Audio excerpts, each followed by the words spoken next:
this tutorial, let's see how we can build a simple relay circuit with isolated input.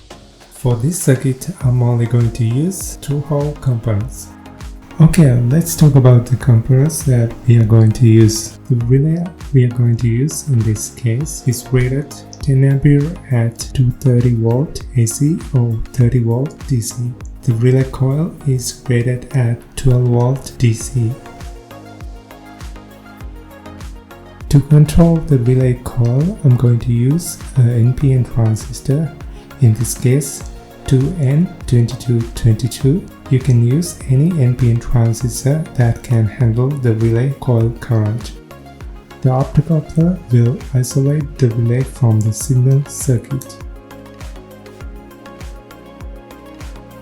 The resistors are 0.25 watt. One resistor is at the relay side and the other is at the signal side of the circuit. The 1N4007 diode used as a back EMF snubber to prevent any damage that can caused by the back EMF of the relay coil. For the input and output, I'm going to use 3-pin screw terminals.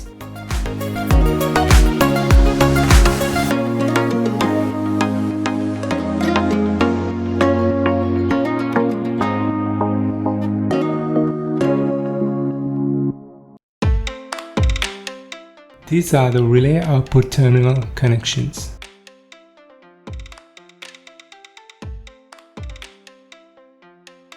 And these are the power and signal terminal connections.